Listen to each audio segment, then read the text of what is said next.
Hoje é dia 31 de julho de 2020 e este é o episódio 104 do podcast Ubuntu Portugal, o show sobre Ubuntu, software livre e outras cenas. O meu nome é Diogo Constantino e comigo, como sempre, tenho o Tiago Carronda. Olá, Tiago. Olá, Diogo. Então, está tudo bem, ok? Está tudo fecholas, pá. Último dia de trabalho. Começam as férias, não se podia estar melhor. É, não é? Temos sempre que fazer aquele contraponto, não é? Imaginando que vocês estão a posicionar-se no dia 31 de julho, quando nós estamos a gravar isto. Agora, se estão a ouvir isto na terceira semana de agosto, meus senhores, eu espero que já tenham tido algumas férias, nós também, esperemos ter tido algumas férias já. E pronto. Já estou de volta nessa altura. Mas pronto, cá estarás a segurar a chafarica. Eu vou andar aí pelo... Não vou fazer maluqueira, mas vou andar aí pelo país. Não é fazer um périplo, vou andar pelo país em 2 ou 3... Não, fogo, não. Isso será que quando eu tiver mais... Prevejo daqui a 10 anos aí ter uma autocaravana, provavelmente, e aí se calhar farei um périplozinho. Mas... Como o Chris da Jupiter Broadcasting, que vive numa autocaravana e tem um seu próprio estúdio um estúdio alternativo dentro da caravana e um mini data center. Não é esse o meu objetivo. Não. Eu também ouço o podcast, não é de todo esse o meu objetivo. Eu quero ter o estúdio em casa, em tijolo, em solo, e quando eu pego na autocaravana, eventualmente levarei um portátil, como é óbvio, levarei um hotspot 4G ou 5G na altura, conforme aquilo que se usar, mas não quero, ou seja, o meu propósito de uma autocaravana é passear, pá. Daqui a 10 anos então já será um 6 ou 7G, pá. Logo se vê, sim. Com Huawei, sem Huawei, seja como for. Mas pronto, então olha, Diogo, o que é que te manteve ocupado nas últimas 23 horas? Nas últimas 23 horas, essencialmente trabalho e dormir. E também almocei e jantei. E se quiseres fazer e dei uma curta caminhada hoje, que é uma coisa que já não fazia há uns dias. Olha, sim, senhor. E então fui ver se ainda sabia andar. E que tal? Ainda sei andar, confirma-se. Tens um daqueles contadores de passos e dizes-nos quantos passos deste? Não, mas a propósito disso, por acaso era um assunto que eu queria falar. E acho que fazes muito bem. Fala, meu caro, fala. Que é aplicações para férias. Okay. Sim. E uma das aplicações para férias é uma aplicação que eu uso sem ser nas férias. É uma aplicação para o Ubuntu Touch e chama-se Activity Tracker. E o que é que ele faz? Ele basicamente registra as nossas atividades físicas, quer a correr, quer andar de bicicleta, a andar. Esta é esquisita, que é conduzir. Não é uma atividade muito física, mas também dá para fazer caminhadas. Se for conduzir um Fórmula 1, olha, aquilo é bastante físico, hein? Cuidado. Sim, nesse caso pode ser. Se for um carro de corrida, um kart, uma coisa assim de género, pode ser. Ou um monociclo. eu juro, está ali escrito e está ali o símbolo, se souberes. Ok, eu acredito em ti, pá. Pronto. Isto eu uso de vez em quando para seguir, como dá para ver pela lista, tenho aqui várias atividades e registro algumas das minhas caminhadas que eu faço de vez em quando. E esta é uma das aplicações que eu uso. Agora, estava a ver se havia outras aplicações além do próprio Nav, que é a aplicação de navegação por GPS, que sejam úteis, e se tens ou conheces alguma aplicação, mesmo que não seja para o Ubuntu Touch, que faça este tipo de coisas ou que seja particularmente útil em tempo de férias. Mas para atividades? Seja pouco for. Epá, mas que seja particularmente útil em tempo de férias ou em viagem. Tu estás a querer transformar o podcast do Ubuntu Portugal no podcast Snowboard Portugal. É porque eu falo-te já. Pois é. Então fala lá do Snowboard Portugal. Porque é assim, aquilo que e é uma coisa que eu faço há muito tempo já, que é, eu tenho uma conta numa aplicação que se chama Sports Tracker, em que é específica para desporto e que eu já usei com vários propósitos, ou seja, já usei no propósito de sair de bicicleta de casa, dar uma voltinha e voltar e saber qual foi o percurso que eu fiz. Já o fiz também no snowboard, por isso é que eu estava aqui a falar e a puxar a brasa à minha sardinha, e já vou voltar ao snowboard, não tarda, mas é uma coisa que eu faço porque no snowboard aquilo é ótimo, porque ele desconta-te as subidas. Não sei se tu tens prática de snowboard ou de desportos de inverno, de ski, snowboard, por aí fora, mas basicamente aquilo é, tu sobes umas cadeiras, não é? Portanto, tu tens é um método passivo, sobes a cadeira e quando chegas lá em cima, desces, e a parte de descer é que é ativa, é a parte em que tu tens fisicamente alguma coisa para fazer. Este tipo de aplicações, não sei muito bem como, provavelmente com algum algoritmo, aquilo que fazem é desconta o tempo que estás a subir. Portanto, se tu estiveres a contar desde que chegas à estância, tu tens que contar a distância para tu, se fores primeiramente por GPS, tu sobes, desces, e aquilo está sempre a contar a distância. Agora, este tipo de aplicações habitualmente descontam a distância de subida e só contam a distância de descida. Ou seja, tu chegas ao final do dia e tu consegues estar a beber uma cerveja, como eu habitualmente faço quando tenho um dia bom de snowboard, que é, chegas cá abaixo e antes de ir para o hotel, para o apartamento, onde quer que estejas alojado, pedes uma cerveja. Se estiveres na Alemanha, pedes Heinbier Gross, que é a única coisa que eu sei dizer em alemão, que é uma cerveja das grandes, e estás com o Sports Tracker e estás a ver que fizeste naquele dia 20 km, 30 km, 40 km de descidas. E portanto eu uso o Sports Tracker já há muito tempo também para o snowboard, que é aquele meu vício saudável que eu tenho e que já falei aqui algumas vezes. A terceira coisa que eu já fiz com o Sports Tracker é uma coisa que me dá gozo falar sobre ela, mas que não é assim a coisa mais sensata, mas eu achei divertido na altura, que foi eu, a dada altura, pois aquilo é uma espécie de um Facebook, aquilo é uma rede social, portanto depois tens amigos e tens malta que partilha os workouts que vai fazendo e mais não sei o quê. Então tinha um gajo que me andava a irritar, que andava volta e meia a seguir ao jantar a publicar passeios de bicicleta. Olha, agora fui passear a seguir ao jantar, fui passear de bicicleta não sei onde. Agora fui passear de bicicleta não sei onde. E eu na altura trabalhava em Cascais e então houve 3 ou 4 dias que eu liguei o Sports Tracker a caminho do trabalho, mas ia de carro, atenção. Mas registrei a atividade como bicicleta e disse, olha, só uma voltinha matinal. E ia para Cascais trabalhar, só para o gajo ficar lixado. Ele não me deu feedback nenhum, o certo é que deixaram de me aparecer, pelo menos a mim, esses reportes dos passeios ao final do dia, portanto acho que resultou. Certo que ele ficou intimidado com a velocidade que deslocavas de bicicleta. Pronto, exatamente. Então quando eu entrava ali na autoestrada, aquele bocadinho de autoestrada até chegar à Alcabidez, opa! Mas pronto, isto para dizer que sim, o Sports Tracker é habitualmente aquela. Eu sei que há outras aplicações, eu não tenho nenhuma preferência pelo Sports Tracker, foi apenas aquele onde eu entrei a primeira vez. Tenho boas memórias, porque outra coisa que o Sports Tracker faz é uma coisa da qual eu também não me orgulho assim por aí além, mas faz-me sentir teenager, de vez em quando é bom que a gente volta à juventude, até porque quando já passou há muito tempo, que é tu fazeres volta ao snowboard e quando tu estás a fazer uma descida muito inclinada e tu tens mais 2 gajos ao teu lado, aliás 2 snowboarders e um esquiador, tipicamente o ski consegue velocidade de ponta maior que o snowboard, habitualmente, desde que o carrondo não esteja numa dessas descidas, porque o carrondo é maluco e o carrondo faz 96 km/h numa snowboard, portanto, e eu só consigo dizer-te com esta exatidão porque o Sports Tracker, pela tua deslocação em termos faz-te os deltas. Sim. E então tu chegas cá abaixo e então éramos 4 gajos com o telemóvel no bolso, cada um com o seu Sports Tracker, e quando chegámos cá abaixo, ainda antes da hora das cervejas, a cada descida era a esfregar o telefone na cara uns dos outros, 96, bate isto, bate aqui, bate esta.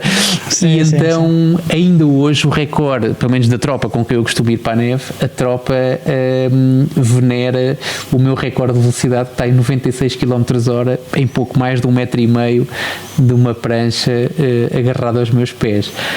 Se me disseres que eu vou voltar a repetir, não, de todo, não vou voltar a repetir, até porque tenho 2 filhas lindas que quero ver crescer pelo menos mais alguns anos e não, mas que foi irresponsável. Sim, foi bastante irresponsável. A quem é que eu agradeço? À minha estupidez e ao Sports Tracker, claro. Portanto, gosto muito do Sports Tracker. Mas valeu a pena. Sim, não, aliás, na altura fiz um print screen e acho que até imortalizei isso nas redes sociais, só para não vai eu morrer ou qualquer coisa, aquilo fica lá. Por acaso, se eu morrer, não, porque eu no outro dia tive a preencher o formulário do Facebook para quando eu morrer eu quero que a minha conta seja apagada, não quero cá ninguém a fazer homenagens ou... Portanto, Diogo, estou a contar contigo, com todos aqueles que me ouvem, quando saberem que eu morri, informem o Facebook que eu morri, que é para que não sei ao fim de X tempo eles apagam a conta e acabou. Ok, fica aqui já. Está anotado. Certo, e já agora, se alguém se esquecer, eu quero ser cremado, eu não quero estar a ocupar espaço na terra, portanto é um potezinho e depois façam com ele o que quiserem. Tão mórbido, não é? Ninguém ocupa assim muito espaço, muito tempo. Mas pronto. Mas o meu objetivo, olha, e volta de lá está, queres virar isto para o snowboard, deixa de vir para o snowboard, estamos aqui 3 horas a falar sobre isto, não me importa. O meu objetivo é ser cremado e pôr as minhas cinzas no topo de uma montanha gelada para que eu consiga, durante o inverno, estar a cheirar, não cheira nada, já é cinza, mas pronto, estar ali a misturar-me com a neve e depois com o de gelo vou acabar no mar. É ou não é poético? É muito bonito, muito bonito. Antes isso do que fazerem como o Carlos Castro, que meter o gajo no metro de Nova Iorque. Exatamente, portanto acho que é bastante mais poético e mais aciadinho também. Mas pronto, não é sobre isso que vamos falar.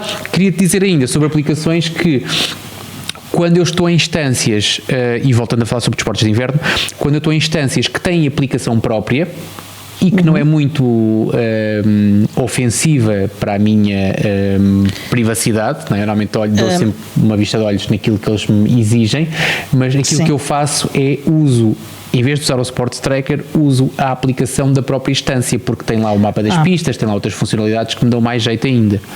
Ok, portanto é para fazer o mesmo tipo de coisas. Mas é para fazer a utilização é a mesma, exatamente. Ou seja, chegas ao final do dia, tens um relatório.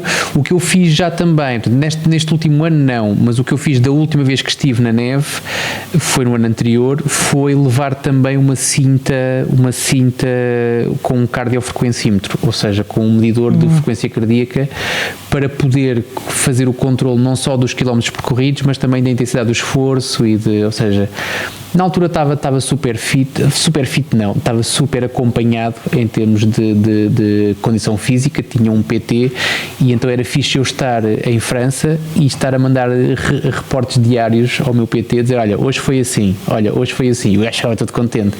Depois eu mandava-lhe fotografias de eu beber cerveja ao final do dia, porque também merecia, e ele ficava um bocadinho menos contente, mas ainda assim não-se lá perceber. Nunca me criminalizou por isso, portanto eu tenho a agradecer por isso mesmo. Mas sim, tenho algumas aplicações que uso, depois habitualmente uso aquelas aplicações de mapas para chegar aos sítios, e pouco mais. Não, aquela coisa daqueles guias de cidade e aquelas coisas que se vê com alguma frequência. Eu lembro que quando tu chegavas a uma cidade tinhas aqueles mostradores de postais, e nesses mostradores de postais muitas vezes tinhas aqueles livrinhos com os pontos altos da cidade. Sim. Em várias línguas, e eu acho que isso transitou um bocado para as aplicações dos telemóveis. Eu nunca fui utilizador nem de nem dos livrinhos, nem das aplicações de telemóvel. Aliás, a única coisa que eu fiz, no máximo dos máximos, aquilo que eu fiz foi, antes de ir para um destino qualquer, faço uma investigação prévia e tento delinear ali qualquer coisa, mas não faço muita questão de fazer grandes planos ou planos muito exatos daquilo que vou fazer. Honestamente, não é isso que... Há um projeto da mesma fundação que está por trás da Wikipédia. Wikimedia, exatamente. Okay. Que é interessante porque dirige-se especificamente a quem faz turismo. E é uma coisa que eu já usei. Deixa só ver se encontro, porque há um fork comercial. É o Wikivoyage. Wikivoyage. Não foi de uma aplicação destas que tu falaste aqui há uns tempos também, para em setembro, outubro? Há mais ou menos um ano devo ter falado disto, porque eu usei o Wikivoyage e o Wikitravel, que é o fork comercial, que é fixe porque basicamente as pessoas colaboram a escrever artigos sobre os pontos turísticos e onde podes ir comer e onde podes ir fazer não sei o quê, e tudo coisas sobre turismo de cada cidade. E é uma coisa que eu gosto de usar em viagens. Tirando isso, estou ansioso por poder voltar a viajar pela Europa e poder experimentar o Farplan, que falei aqui há dias, que é uma aplicação para ajudar a orientar-nos nos transportes públicos por esse mundo fora. Por acaso levantaste uma questão que é importante também. Tu tens noção quando é que nós voltaremos a viajar? Eu não sei se livremente é a palavra certa, mas pelo menos de uma forma mais tranquila. Tens alguma projeção? Ou seja, tens algum... Acho que é um palpite nesta altura, ninguém tem informação muito concreta, mas tens algum palpite? Acho que antes do meio do ano que vem que não vale a pena pensar nisso. Não é? Verão, não é? Antes do meio do ano que vem. Não, acho que nem sequer vale a pena pensar muito sobre se vai ser possível antes. Talvez nessa altura tenha uma resposta. Mas acho que é mais isso. Ok. Quer dizer que não, ou seja, completo buraco negro até março, abril do ano que vem, pelo menos. Para aí. Eu acho que para o ano a gente já vai estar mais descansadinhos. Eu acho que tenho essa convicção. Eu tenho algumas dúvidas sobre isso. Eu gostava imenso que não, mas até porque estou um bocado farto disto, mas estou um bocado pessimista. Yeah. Eu tenho o problema de fazer contas, pá. Eu tenho feito contas e não sei o quê, e acho que não. Por outro lado, estou a fazer um esforço para tentar desconfinar, para tentar fazer coisas que não me sinto muito à vontade para fazer, mas que tenho quase o dever moral de começar a tentar fazê-las. Não é à maluca, não vou beber cerveja para uma BP, nem vou para uma discoteca até às 8 da noite, não é nada disso, mas sinto o apelo de me forçar a fazer algumas coisas, com juizinho, claro. Mas sim, eu se me sento a fazer contas, estou tramado. Se me sento a fazer contas e sinto a vontade de olhar à minha volta e lá está, e quando tens descendência é uma chatice porque começas a preocupar-te mais com a descendência do que contigo. Eu não queria nada que as minhas filhas crescessem a olhar para os outros de máscara e a não se poderem tocar e a não... O toque é uma coisa muito importante, é uma coisa que faz muito falta e que até ajuda na construção da personalidade. Quem habitualmente não se toca, e não estou a falar em razões sexuais, portanto estou a falar mesmo de o toque normal, seja a fazer desporto, seja porque agarras no ombro de alguém porque lhe queres dizer alguma coisa, porque estás a vibrar com alguma coisa. Dar um aperto de mão, dar um abraço. Um aperto de mão, exatamente, esse tipo, exatamente, o contacto, que é uma coisa que se está a perder e que já se estava a perder muito antes do Covid. Com esta coisa agora há um afastamento. Eu sofro muito quando às vezes alguém vem aqui ao meu portão, e já aconteceu várias vezes, e eu não consigo dar-lhe um aperto de mão e não cotovelo, um gajo até brinca, olha lá, toca aí com o cotovelo e não sei o quê. Recuso-me a fazer isso é parvo. É uma treta. Sim, mas é a coisa que tu tens mais, eventualmente mais comparada com o contacto físico. Eu não sei ter esse compromisso. Mas percebo aquilo que tu dizes, mas por outro lado eu também me sinto mal com isso, mas é aquele restinho que tu ainda tens de não pareceres um gajo frio, sueco, estranho, que não é nada português, honestamente. Os portugueses são muito mais calorosos e são muito mais afetuosos e... Sim, pelo menos antes de beber um bocadinho, pelo menos. Mas pronto, mas seja como for, eu quero estar otimista, sabes? Eu quero estar otimista e quero achar que as próximas férias que eu vou marcar, já as vou marcar com muito mais liberdade do que estas que estão agora a acontecer, né? Até porque nós estamos a publicar isto na terceira semana, não nos podemos esquecer, na terceira semana de agosto. Portanto, gostava muito que daqui a um ano as coisas estivessem bastante mais tranquilas e estivéssemos a falar da festa de software livre em Sintra, como está planeada, e que estivéssemos a falar de outras coisas, e se vais ao Bucon em Paris, ou seja lá onde ela for, sem este tipo de receios e sem poderes-te enfiar num comboio ou num avião ou noutro sítio qualquer, sem preocupações. Exatamente. Olha, mas voltando ao tema das aplicações, voltamos. Quero só deixar aqui o apelo aos ouvintes, se tiverem ideias ou se usarem outro tipo de aplicações, falem-nos disso, enviem um e-mail ou falem connosco no Telegram, qualquer coisa, façam posts no Telegram em resposta, qualquer coisa, que é para a gente saber o que é que vocês usam e saber as vossas sugestões. Exatamente. Agora, Diogo, tu ficaste, e agora na semana passada, não é? Que foi ontem, mas na semana passada, tu lançaste um repto qualquer em que, como aquilo já era tarde e eu estava cansado e não estava com muita paciência, despachei para esta semana. Honestamente estávamos no fim do episódio. Exatamente, foi ali um juntar de vários fatores. Agora, eu não gosto, não gosto, quando gravas 3 dias seguidos, tu lembras-te melhor das coisas, portanto eu não quero ficar com esta em falta, portanto tu ficaste com alguma coisa por responder, portanto eu vou-te pedir que certamente tens uma boa memória e deves estar recordado daquilo que me perguntaste há mais ou menos 24 horas. Portanto, eu quero que voltes a repetir a pergunta para eu ver se ainda me lembro daquilo que queria responder, porque eu sei que na altura tinha muito para dizer. Portanto, foi uma das razões para não ter respondido na altura. Mas pronto, só dar um bocadinho de contexto às pessoas. Nós tínhamos falado um bocadinho sobre a mudança da Apple de processadores Intel para ARM e das consequências que isso ia ter nos workflows dos utilizadores e nas tecnologias que eles iam utilizar e como as iam utilizar.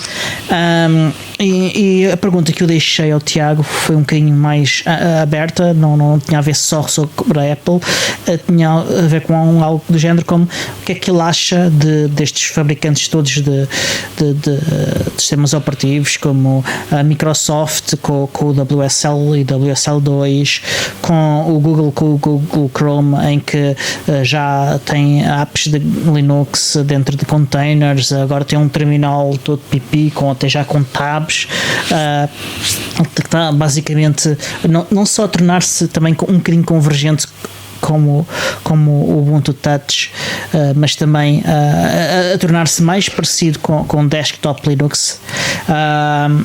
E claro, agora também o próprio macOS 11, acho que é assim que se chama, que também está a adotar, neste caso, virtualização com GNU Linux, para oferecer uma experiência profissional a sysadmins, a developers e pessoal que trabalha em IT em geral, ou makers, ou pessoal que simplesmente que gosta de fazer coisas sem ser ou que gosta de utilizar ferramentas com alguma flexibilidade e funcionalidade a mais do que o normal. Aquilo que eu queria dizer na altura e que não tive tempo, e não é uma coisa só, são várias. A primeira eu tenho e preciso fazer aqui uma resenha histórica. Eu comecei, o nosso percurso nestas andanças é completamente diferente, o teu e o meu, Diogo. O meu foi um de completo curioso, portanto eu comecei a usar computadores, aquilo que estava lá, aquilo que me punham à frente, não é? Que eu comprei na altura e que resultava, quando tinha que piratear alguma coisa, pirateava, e posso falar sobre isso abertamente porque já prescreveu, portanto também não estou muito preocupado com isso. E eu comecei a dar os meus primeiros passos em Linux, essencialmente por ser uma coisa diferente, não porque era livre, não por nada de especial, era só porque era diferente, era uma coisa nova, uma coisa diferente, era desafiante, e eu gostava de desafios, sempre gostei, e então fui brincar com aquilo. Agora, não era de toda uma boa experiência na altura, porque não havia a internet como há hoje, não era uma fonte de informação como é hoje, pelo menos para mim. Os meus conhecimentos informáticos eram aquilo que aparece na maior parte dos currículos, sem ninguém saber bem o que é na ótica do utilizador, não é? Portanto, eu basicamente olhava para aquilo e ia chafurdando aquilo que me fazia falta e acabou. E então as dificuldades eram mais que muitas. E eu fui assistindo calmamente, ano após ano, a uma transição para que a coisa tornasse cada vez mais tranquila, cada vez mais simples. Senti isso quando comecei a dar formação, em que nos primeiros anos em que eu dava formação havia coisas bastante complicadas e complexas e coisas que de facto tu controlavas pouco, e à medida que os anos foram passando, também para pessoas iniciantes era extremamente simples a apresentação a Linux e a produtos associados. Então, quando eu falo em Linux, falo seja desktop, seja servidor, seja o que for. Eu tinha, nos últimos anos em que dava formação, mais exaustivamente, tinha a tarefa bastante facilitada, porque de facto Linux, e então no desktop, era uma facilidade, era um mimo dar aquilo. Agora, tu tens nos últimos anos, eu não sei, o WSL não sei quantos anos tem, mas sei lá, 2, 3 talvez. Pronto, exatamente. Não, 3 não, 3 acho que não, mas era o meu palpite. palpite. Mas pronto, seja como for, portanto, há um belo par de anos que a Microsoft decidiu que Linux não só era uma coisa boa, a Microsoft tem um compromisso para com os seus acionistas e por razões históricas também, que é a Microsoft, uma coisa é desistir do seu Internet Explorer e usar uma coisa baseada em Chrome ou em Chromium, outra coisa é desistir do seu sistema operativo bandeira e usar outra coisa qualquer, portanto, e na ausência disso, e porque de facto Linux é bom, e eu lembro-me de em 2008, não sei, 2007, 2008, quando a Jane Silver, na altura CEO da Canonical, foi ao evento Linux falar, e eu lembro-me bem disso, porque houve uma frase que eu repito com muita frequência e que foi dita por ela, portanto eu não fico com créditos dessa frase porque de todo não são meus, mas o que ela disse foi, ela apresentou uns gráficos e na altura o que ela disse foi algo deste género, que foi antigamente usava-se Linux porque era mais barato, hoje em dia utiliza-se Linux porque é melhor. E eu identifiquei muito e disse, olha, sim senhor, está aqui alguém com... E eu sempre fui um grande fã da Jane Silver, e as vezes que falei com ela deu muito prazer falar com ela, até porque me pareceu uma pessoa com quem eu facilmente teria um jantar sem estarmos com grandes caganças, nem ela, nem eu com grandes reservas, portanto acho que conseguimos ter conseguimos socializar perfeitamente e ter conversas relacionadas certamente com o Ubuntu e com as vivências da Canonical, mas que seria acho que bastante agradável, pelo menos para mim, acredito que para ela eu tentaria que fosse também, mas pronto, mas isto para dizer que desde esse ano, e já passaram bastantes depois desse, certamente para aí alguns 10, eu não teria que ver, mas é curioso porque eu estive com a Jane Silver em Londres, quando foi o lançamento do Ubuntu Phone. Sim. E quando eu fui ter com ela, a primeira coisa que eu lhe disse, até porque ela não me conhecia de lado nenhum, achava eu, porque ela queria muito falar comigo, não por ser eu, mas por ser de Portugal e pela parceria que a Canonical tinha feito com o Mel na altura, no lançamento do Ubuntu Touch, eles queriam falar com o português, que era eu, e então, mas pronto, mas o texto introdutório que eu levei para falar com a Jane Silver foi, olha, eu lembro-me de ter visto em Lisboa a falares no evento Linux, e ela lembrava-se perfeitamente, e até foi ela que me disse em que ano foi naquele dia, e eu... Olha, era bom que ela estivesse cá hoje para dizer em que ano é que foi também. É uma pesquisa rápida e a gente consegue chegar lá, não sei se queres fazê-la entretanto, mas... Eu preferia tê-la cá, pá. Também, sem dúvida alguma, mas se bem que eu nesta altura é um bocado aquela coisa, por muito que a gente esteja aqui a romantizar com isto, a Jane Silver foi CEO da Canonical, mas eu nem sei o que ela está a fazer agora, mas provavelmente está a ser CEO de outra empresa qualquer, e a Canonical é uma coisa que ela neste momento provavelmente não vai querer falar, até para se descolar daquilo que ela está a fazer neste momento. Pelo menos esse é o meu palpite. Sabes que ela frequentemente faz tweets à comunidade do Ubuntu e coisas desse tipo assim. A sério? Ela mantém alguma proximidade, sim. Os algoritmos das redes sociais é uma coisa que me espantam sobremaneira, porque eu de facto sigo-a no Twitter e ela não me aparece. Portanto, sim, acontece-me com muitas pessoas. Algoritmos, é muito raro aparecer um tweet dela, mas de vez em quando aparece-me um tweet dela e normalmente é sobre o Ubuntu. Mas pronto, mas isto para dizer então que quando tu começas a assistir a que de facto, e uma coisa que tu utilizas, e quanto mais tu utilizas diariamente, eu lembro perfeitamente do dia em que deixei de usar dual boots no meu computador pessoal e passei pessoal e profissional. Eu não tenho memória desse dia. Perfeitamente, lembro-me perfeitamente. Ou seja, eu já na altura usava dual boot, era Windows 7 e a versão do Ubuntu que estivesse a correr na altura. E eu lembro-me de a minha utilização do Windows nessa altura resumia-se a ligar aquilo uma vez por semana, mais coisa menos coisa, para fazer atualizações e atualizar o antivírus.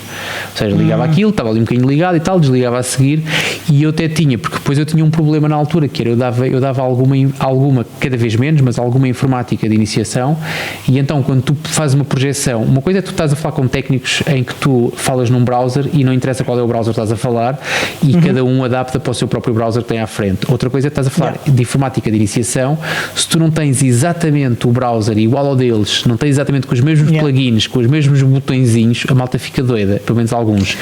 E então o que eu tinha, já na altura o que eu tinha dual boot, mas como era preguiçoso e não me apetecia usar o Windows, tinha uma máquina virtual com o sistema operativo e com a versão de Office na altura que era usada na formação que eu dava.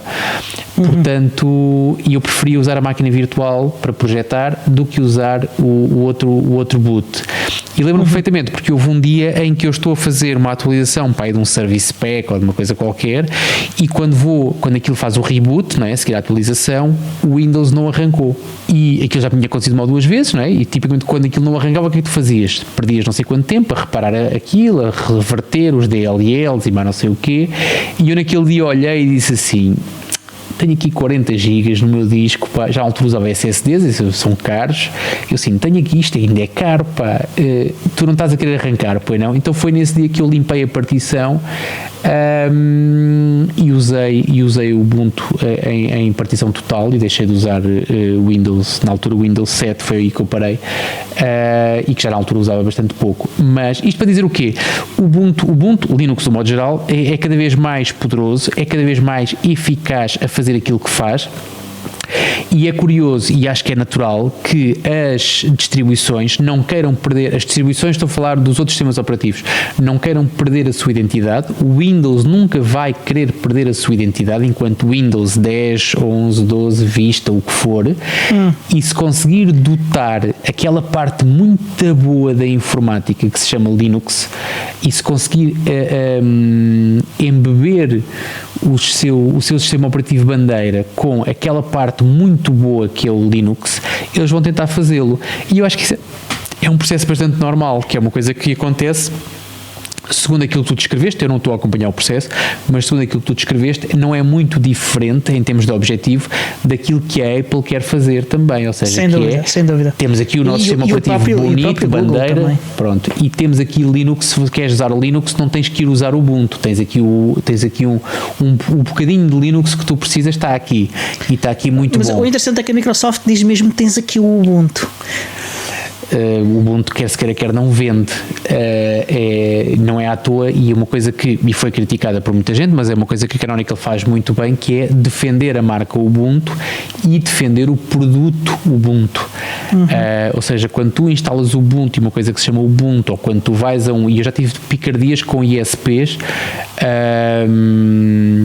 porque eles vendiam uma imagem, ou seja, tu vais alugar uma VPS e vais alugar uma imagem, uma VPS que tem uma imagem do Ubuntu, e quando chegas lá, aquilo não é Ubuntu porra nenhuma, aquilo é uma versão tão martelada que de Ubuntu tem muito pouco e funciona muito pouco como Ubuntu. Isso é desmotivante. Agora, contam-se pelos dedos não é preciso a mão toda, nem pouco mais ou menos, mas eu tenho uma experiência, duas no máximo, em que isto aconteceu de forma menos feliz, porque o normal e a forma como a Canonical defende o seu Ubuntu é que tu vais a qualquer lado e alugas uma máquina com o Ubuntu instalado e tu tens lá o Ubuntu com muita qualidade, nada martelado, porque se estiver martelado a Canonical não certifica.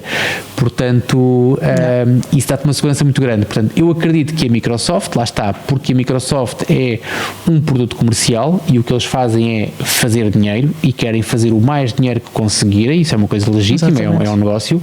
Eu, se tivesse um restaurante ou se tivesse um café, também ia querer fazer o maior número de lucro que conseguisse, não é? Mantendo a qualidade e princípios, mas era isso que eu ia fazer. Sim, desde que não faças ninguém doente com o café, ou que não violes leis fiscais ou coisa assim. Exatamente. É perfeitamente legítimo. Portanto, e acho que isso é o que a Microsoft está a fazer, basicamente. O que a Microsoft faz é, o Ubuntu vende. Então bora oferecer, não vamos oferecer Linux, vamos oferecer o Ubuntu, porque o Ubuntu vende mais que Linux, sem dúvida alguma. Aliás, acho que a Microsoft não era assim tanto e passou a ser.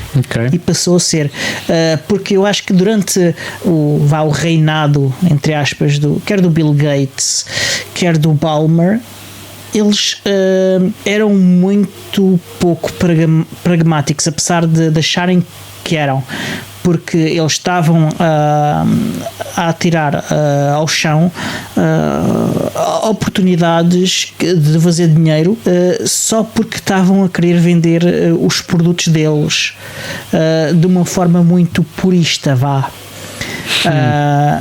eles foram reduzindo a disponibilidade dos seus produtos para outros sistemas operativos, para outras plataformas de hardware, e foram ditando eles cada vez mais que tens que ter o produto puro da Microsoft da forma exatamente como nós queremos. Este novo CEO não está a fazer isso, e não está a fazer isso porque percebeu-se que havia uma oportunidade muito melhor e maior de fazer dinheiro, não fazendo isso e oferecendo aos clientes o que eles querem. Aí é que está. Eu acho que é isso que tens que fazer. Tu tens que... há alguns compromissos que tens que assumir, não é? Mas quando tu tens um negócio para gerir, tens clientes que queres satisfazer, tu essencialmente não tens que impor as tuas necessidades, a não ser que tenhas uma posição ultra dominante no mercado, mas aquilo que tens que fazer é exatamente dar resposta àquilo que as pessoas querem receber, e daí a minha grande dúvida sobre a Apple, porque era aquilo que nós falámos no último episódio, que era as pessoas que eu conheço, pelo menos os fanboys da Apple que eu conheço, todos dizem a mesma coisa, todos usam o mesmo argumento, que é sempre o melhor dos dois mundos, que é um desktop ultra compatível e bonito e funcional e mais não sei o quê, e um terminal e um não sei se é um back-end, mas pronto, mas umas entranhas muito poderosas, e de facto havia uma coisa que eu gostava e volto a falar da formação que dava, que é sempre que tu dás formação em Linux e queres falar sobre coisas e queres abrir um terminal e explicar qualquer coisa, se a malta está habituada a usar o Windows, está tramada, porque o choque, a transição não é tranquila. Quem usa Mac é igual, ou seja, tu abres o terminal e estejas tu no Ubuntu ou num Mac, 90% das coisas das tarefas que eu dava eram perfeitamente execuíveis num Mac, sem qualquer tipo de adaptação, portanto, rigorosamente igual. Portanto, isso é de facto é positivo. Agora, voltando e não querendo fugir, porque eu não tenho feitio de político, portanto, não querendo fugir à tua pergunta, em relação àquilo que eu acho que é um bocado isso, ou seja, a qualidade que se tem notado em qualquer produto Linux, e eles neste momento estão em todo lado, desde os frigoríficos aos Teslas, ao Mars Rover e mais não sei o quê, mas estão também, e importa não esquecer disto, estão também com muita qualidade nos desktops, nos portáteis que nós usamos diariamente, e estão de facto muito bem. Portanto, há pessoas que não usam porque têm receio, ou porque a aplicação que habitualmente utilizam não tem uma versão para Linux, e isso é uma coisa que é legítima e é normal. Agora, eu tenho uma convicção que 70% a 80% das pessoas que usam um computador pessoal hoje em dia seriam perfeitamente felizes a utilizarem qualquer distribuição Linux atualizada. Portanto, acho que é um processo normal. Agora, eu estou a pensar um bocadinho mais à frente, que é quando tu tens Linux dentro do Windows, quando tu tens Linux dentro de um Mac, será que isto vai fazer com que depois tens duas transições? Ou a transição é: para que raio eu vou estar a ter um Mac e depois abrir uma virtualização de um Linux qualquer, um Debian ou um Ubuntu, ou seja, logo o que eles ponham lá dentro, porque é que eu não posso ter logo o Ubuntu e pronto? E isto é uma transição possível e poderá acontecer.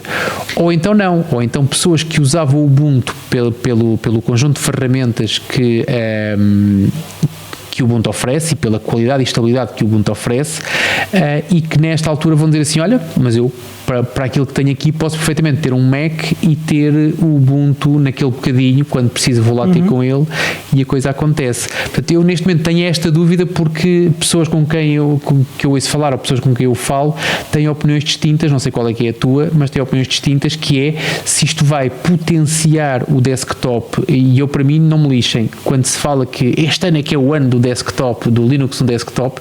Eu, para mim, Linux no desktop é um desktop com Ubuntu, Fedora, Arch, o que for, mas é um desktop, não é cá um Windows que tem lá um bocadinho de Linux dentro.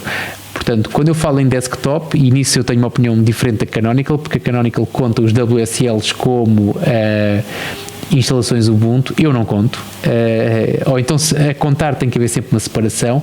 Agora, tenho dúvidas sobre como é que vai ficar o desktop Ubuntu e se vai ficar mais saudável e mais forte e mais consolidado, ou se vai perder força porque as pessoas vão dizer, bom, aquilo que são as ferramentas poderosas do Linux eu consigo-as neste bocadinho que aqui tenho. Mas pronto, esta é a minha grande dúvida. Agora, em relação ao resto, é um produto de qualidade, portanto é normal que as pessoas queiram abarcá-lo e que as empresas queiram embebê-los nos seus produtos nativos, portanto acho que é uma coisa normalíssima. Mas diz-me qual é que é a tua opinião, Diogo? Achas que isto vai ser bom, vai ser benéfico ou vai ser prejudicial para o desktop puro de Linux? Não sei, não faço ideia. Acho que não me preocupa assim tanto, não me preocupa mesmo, porque o que eu quero é que as pessoas possam fazer o que preferem, e se para eles for estar com uma solução pura de desktop Linux, tudo bem, e espero que isto traga mais software e mais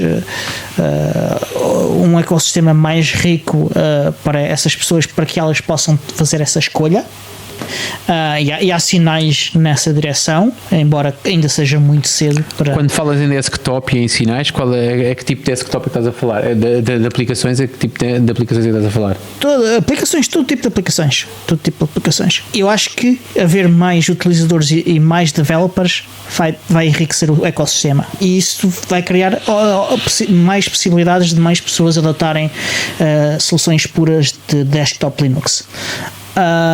Ora, se isso vai ter um impacto maior a favor do desktop Linux puro, ou se as pessoas vão se acomodar mais em outros sistemas operativos e usar soluções como o WSL, ou como virtualização, ou como containers, como no caso do Chrome OS, não faço ideia.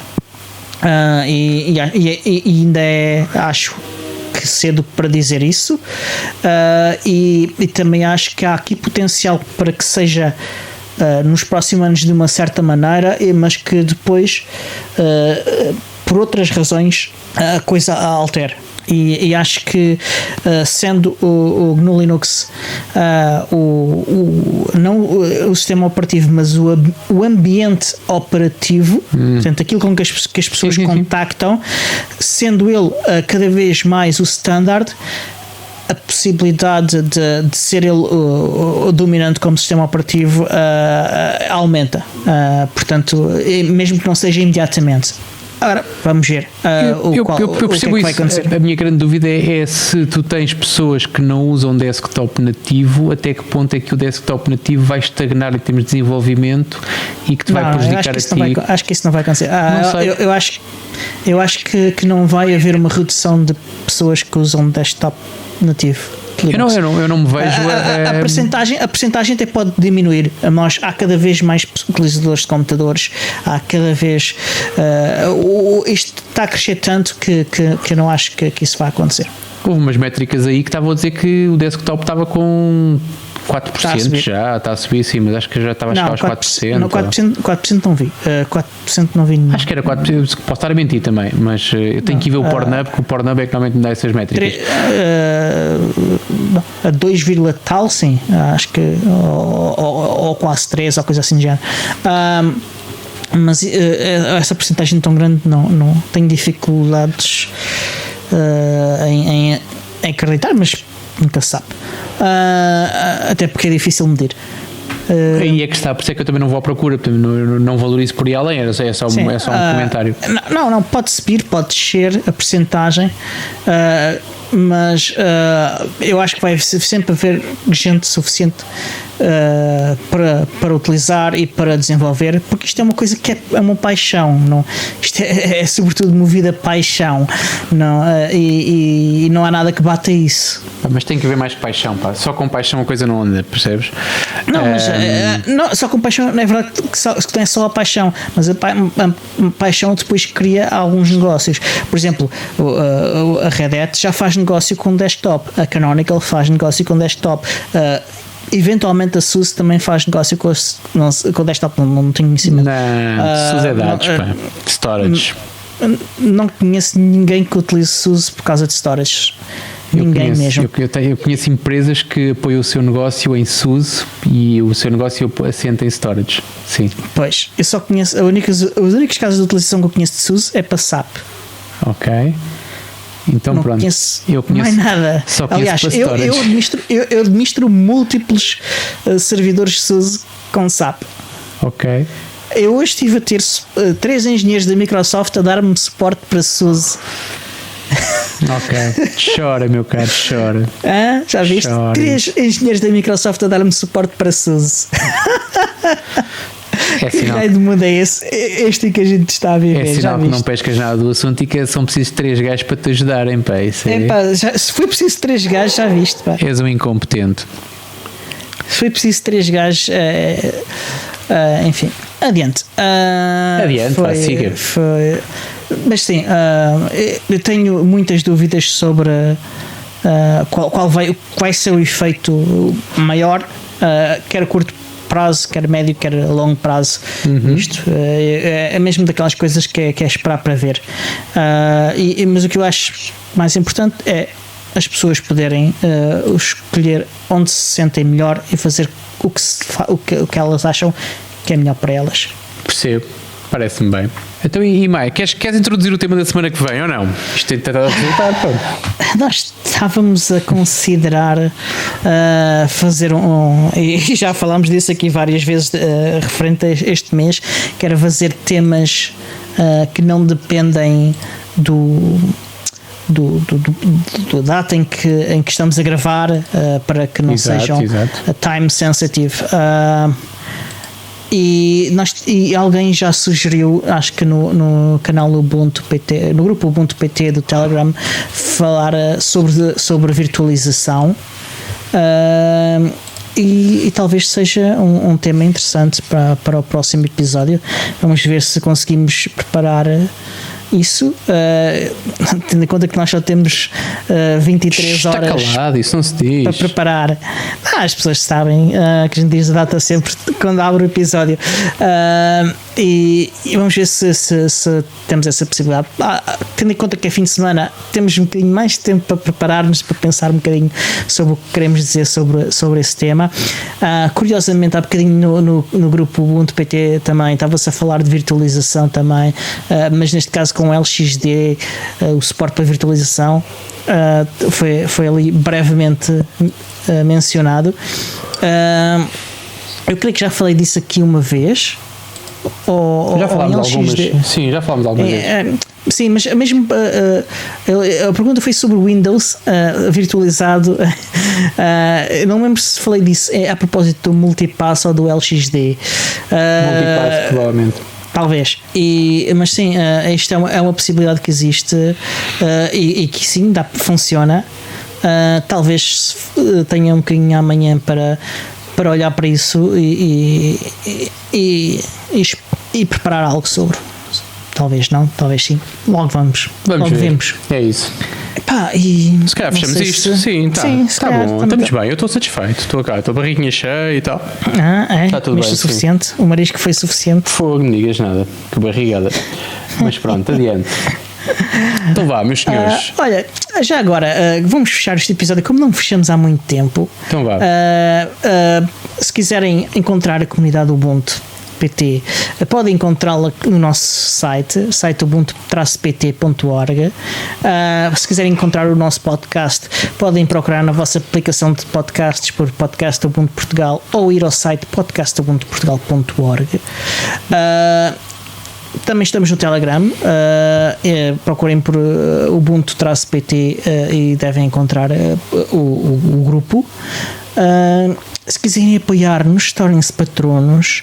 É uma forma muito simpática e generosa da vossa parte.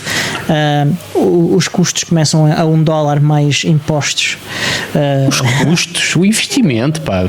Exatamente, investimento. O amor. A manifestação de amor começa por $1 mais impostos. e com isso podem, por exemplo, assistir em direto à gravação do podcast da Ubuntu Portugal. Podem também fazer lá comentários e sugestões para a gente, que nós temos um bocadinho mais de atenção aos nossos patronos do que aos outros, mas não estamos atentos aos outros. Exatamente, gostamos de todos, mas os patronos merecem um bocadinho mais de atenção, é verdade. Sim, um bocadinho mais de amor. Mas, aliás, toda a gente ouve o episódio eventualmente. E pá, se não tiverem esse dinheiro, e pronto, e nem sempre se tem, se quiserem partilhar os episódios nas redes sociais, partilhem, deem conhecer o show a outras pessoas, aos vossos amigos, aos vossos inimigos, subscrevam a ASCAP nos telemóveis deles quando os deixam desbloqueados. São tudo formas interessantes de apoiar. E também costumamos ter outra forma de nos apoiar que é também benéfica para vocês, que é usarem e comprarem bundles no Humble Bundle. Se nós temos um link geral, um link de afiliados, e com esse link de afiliados, cada vez que vocês fazem uma compra, têm a possibilidade de escolher o quanto é que nós ganhamos dessa compra. E os bundles, pelo menos os livros, que costumam ser muito do meu agrado, não vamos falar dos bundles de livros porque quando este episódio for publicado provavelmente já são outros, exatamente. Mas utilizando o link geral, esta opção estará disponível para vocês em qualquer uma das situações. Sendo que vai haver um esforço, nós estamos a gravar isto no final de julho, para quem estava com atenção no princípio, mas vai haver um esforço para que nas notas do episódio apareçam links Humble Bundle atualizados. Portanto, isso vai sem garantias, mas vamos fazer um esforço para que isso aconteça dessa forma. Ok. Basicamente são recomendações de bundles que nós fazemos, que podem ser do vosso interesse e que estejam enquadrados aqui com a lógica do podcast. Agora, em todas as notas dos episódios há sempre o nosso link de abertura, o nosso link geral do Humble Bundle, onde, se vocês usarem esse link, qualquer que seja a vossa compra, e importa dizer isto, não há nenhum gasto adicional para vocês, portanto vocês decidem gastar $15 num pack de livros, são os mesmos $15. Na divisão do valor da aquisição é que vocês podem definir alguma percentagem para o vosso podcast preferido. Exatamente. E pá, e acho que já não há mais nada a dizer, a não ser que este show é produzido por mim, Diogo Constantino, pelo Tiago Carrondo e editado pelo Alexandre Carrapiço, o Senhor Podcast. Até à próxima!